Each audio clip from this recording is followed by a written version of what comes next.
What's happening with it, Facebook, man? I'm finna put down some things, man. I hope y'all can pick up what I'm trying to put down. Man, do you actually realize that you are living in your future? Be what I'm trying to say. You remember back in the days, man, when you was going through shit and you thought shit was so terrible and how was you gonna get through it? But guess what? You are now in the future of your past. I say this to say that, man, when we have these fears about the situations that are taking place currently in our lives and we can't figure out what we gonna do, hey, keep doing what you been doing and you're gonna see yourself through that. You are living in your future, the place you never really imagined that you would actually see. But you seeing it today, and now you can look back on your past and be like, I made it through that. I did that. When I thought there was no hope, when I didn't have a clue on what I was gonna do, you did it because you're here now in your future. So say that to say that moving on in life and you run across these situations,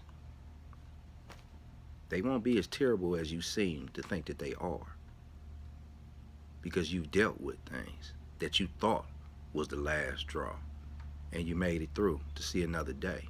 When you're in these relationships and you're talking about you can't live without this man or you can't live without this woman, hey, you remember them days when you was talking that shit, but you did it, and you here now, and you smiling, you doing your thing. I remember back in the days when I was a kid and I was locked up, and it was 1988, and they was talking about my release date wasn't until 1993 if I continued to fuck up. And I was like, oh, that is so far away. I don't know how the hell I'm gonna make it through that. But guess what I did? I got through it. Got in the same situation before.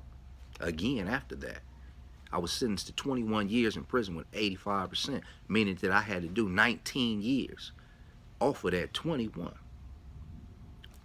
I'm still supposed to be in prison right now from that term, but the appellate courts overturned my case. And when they overturned my case, that means I went back to court and I started over and I negotiated a deal for less time, which actually turned out to be 9 years. I took a deal for 9 years and I did 7 years and some change. I never thought at the time when that was going on that I would see these streets in 2017. But I actually got out from that case in 2008. I got out in 2008 when I wasn't actually supposed to get released until February of 2018. That was my release date. But I got out way back in 2008. And I'm living in my future. And I never imagined that this is what I would be, because all I saw what was going on in my current time, and that was me sitting in the prison cell until them white folks got ready to release me. But it all changed, and I'm living in my future now. So I say that to say that once again, don't let fear overcome you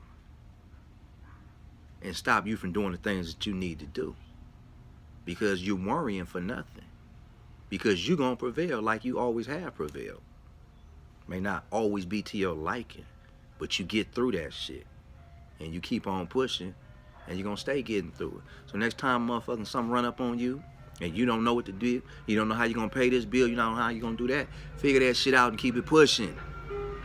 Don't let that shit slow you down. Keep it pushing. Real talk from the history.